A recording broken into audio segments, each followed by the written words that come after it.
Good morning, and just want to speak directly to the community this morning and thank them for all of their thoughts and prayers for all of our officers, but this officer in particular who was shot in the line of duty, helping to protect our community and make our city safer. It's been an exceptionally trying and difficult time for our officers.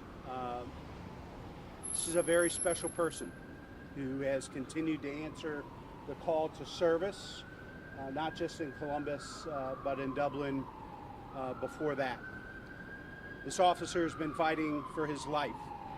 And I do believe that the people of this city and community that have prayed for him and lifted him up have been part of the reason that we have seen such promising success. That, with the amazing healthcare professionals, the doctors, the nurses, the staff here at Grant, we're grateful for all that they have put into this officer's well-being. I was just with he and his wife and one of his children, and shared our thoughts, said a prayer, thought of all of our officers who are out there in the streets today and their families. And so there are two things I'm asking the community to do.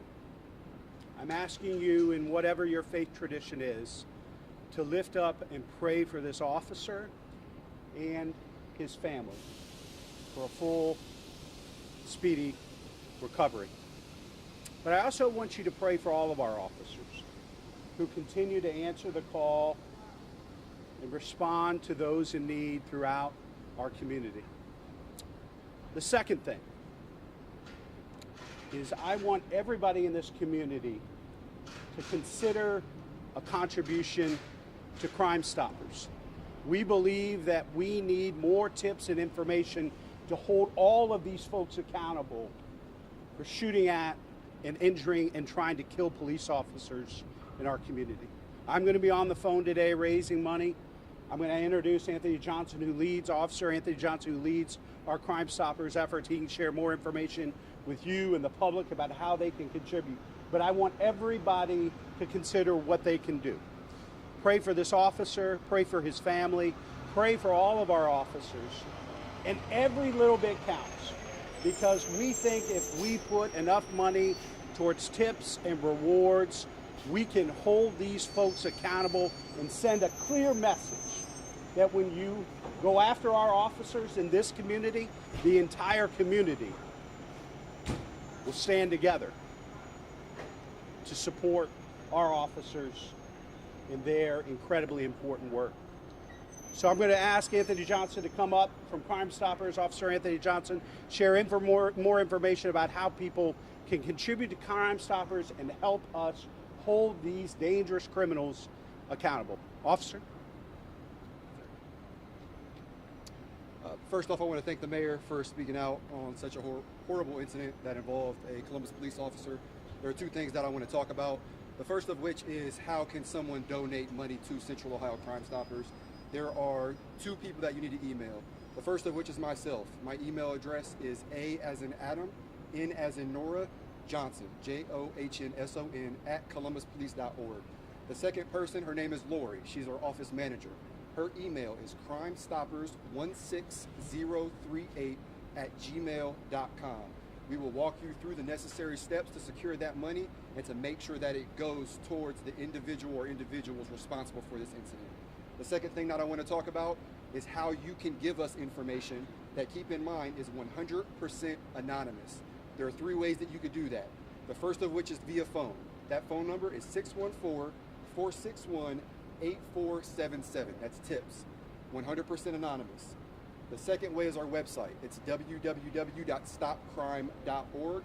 And the third way is our smartphone apps, which is P3 Tips. You can download on any smartphone. Any way that you give us a tip, it will remain 100% anonymous, and any information that is given that leads to the arrest and or indictment of the individual or individuals responsible for this will be eligible for a cash reward. Thank you, and I'd like to introduce Director Kate Pashadi. I'm going to call an audible. I I can't remember if I mentioned this or not. Officer Johnson told us earlier today the largest reward ever given from Crime Stoppers was $50,000. So I'm challenging this committee to meet and exceed that. I want us all to step up. I'll be on the phone today calling around, but everybody at home, every little bit you can do, $1, $5, $10, it all matters. But I want us to match or exceed the largest reward ever. Most importantly, to get the folks who targeted our officers and the individuals at the other sites of crimes yesterday accountable, off the streets, and put away where they belong. Now, I'll introduce Safety Director Kate Pichette. Yesterday was a stark reminder of the extraordinary dangers that our police officers face every day. First of all, I'd like to thank CPD and especially this officer for the sacrifices, and as we saw upstairs, the family of the officer and the sacrifices they make every day. I'd also like to thank Grant Hospital for saving this officer's life. The situation remains fluid, and we'll be updating you as we get more information. Please keep the family in your prayers, and let's keep rooting for his safe recovery. Thank you. I'm going to introduce Assistant Chief Bodker. Good morning, everyone. Thank you, Director Pichette. Thank you, Mayor Ginther. My name is Greg Bodker, Assistant Chief of the Columbus Division of Police. Provide you a quick update. First of all, let me preface this by saying this is an active, ongoing, very active investigation as we stand here this morning. Thank you to all of you that joined us yesterday afternoon, last night, throughout the night to provide updates to the community. Those paid off. We've been conducting search warrants and interviews throughout the night. As we stand here this morning, we are conducting search warrants and interviews. We have taken people into custody and conducted interviews. However, we believe that there is a third party that is still out, still unidentified. I'd like to thank you. I'd like to thank the community.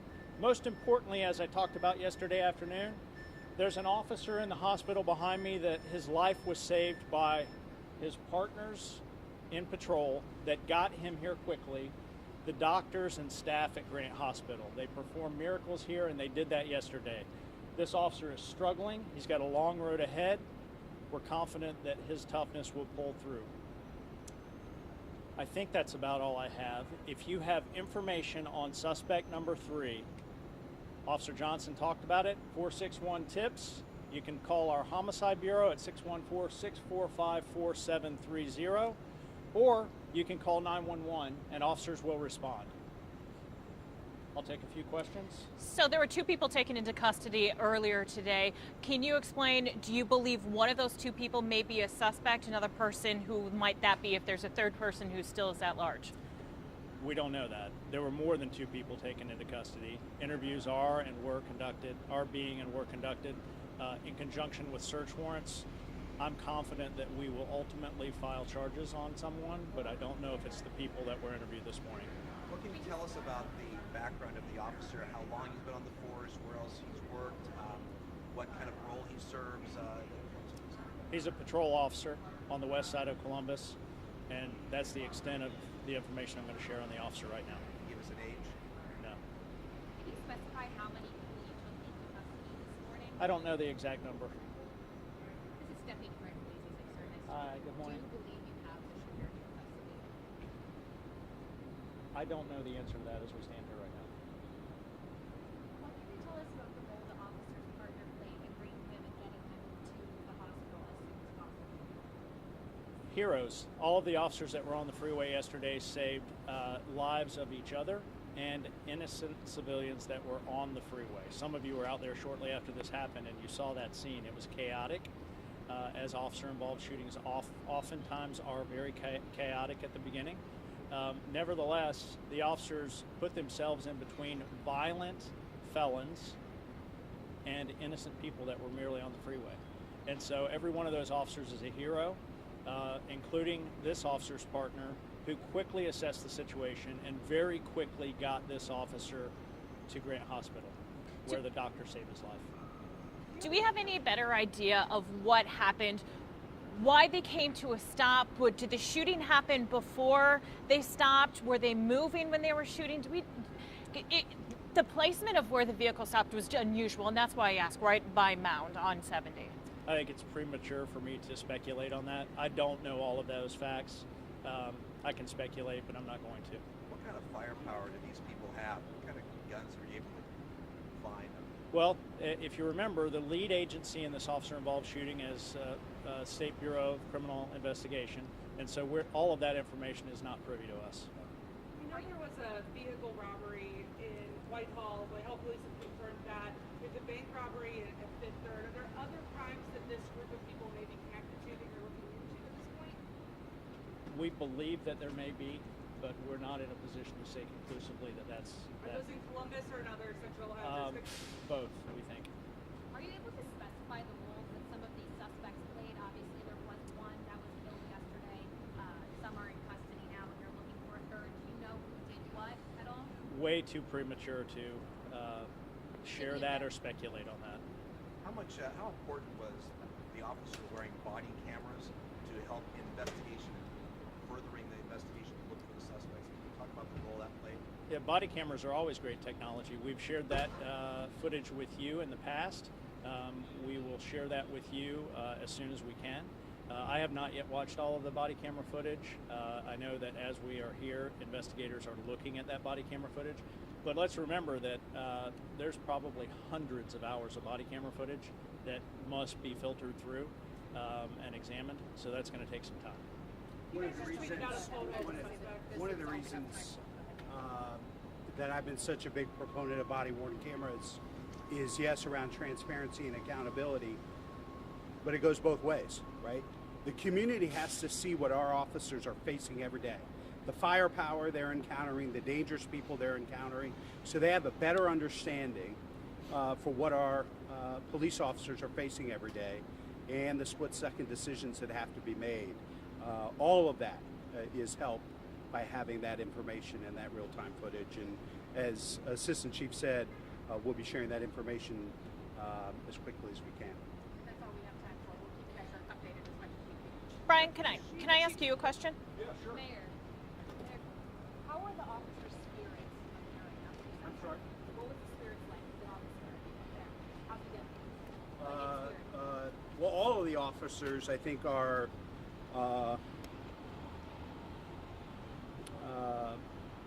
grateful, hopeful, but also furious that one of their brothers and sisters was attacked. These folks intended to kill this police officer yesterday. And he has survived because of the incredible care here, the support of other police officers, and the prayers of this community. And we need to rally around them.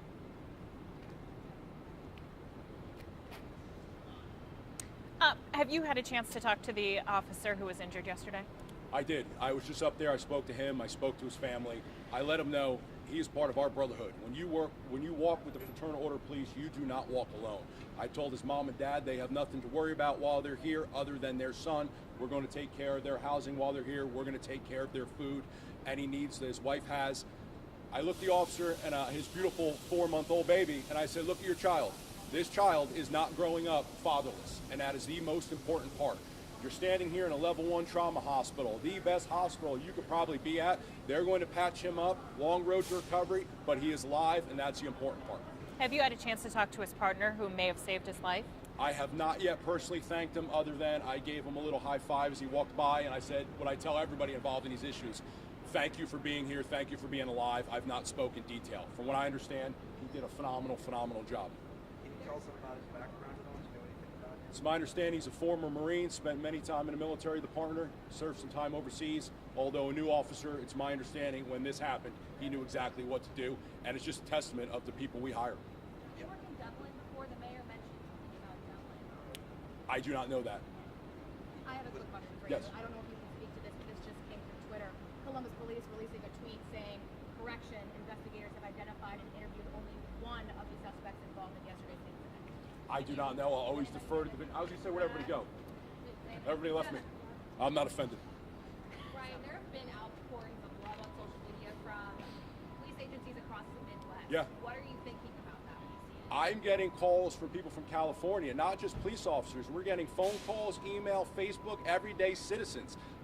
it's done. The pendulum was swung back. The 2020 narrative of defund the police, I like to say, the hippies have lost. Citizens are tired of this. They're tired of the lawlessness, and I think we're going to go back to normal. We will always hold an officer accountable, okay? We overcorrected in 2020, and I think we're getting back on track. We are going to eliminate violent crime in this city, I guarantee you.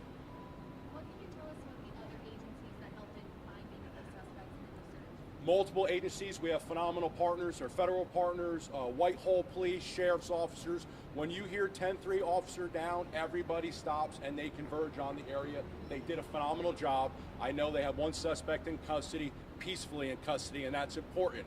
We will always react to your reactions. If you come shooting, we shoot back. You peacefully give up, we will take you into custody peacefully. We want you to see a judge. We want you to eventually go to prison. We are never here to go out and try to shoot you, but we will always protect ourselves and the public we serve. And again, just thank you to Mayor, thanks for the Chief, the Safe Director for coming out here. Keep praying for our officer again, pray for his family, and thank you for all you guys do. Thank you. Appreciate it.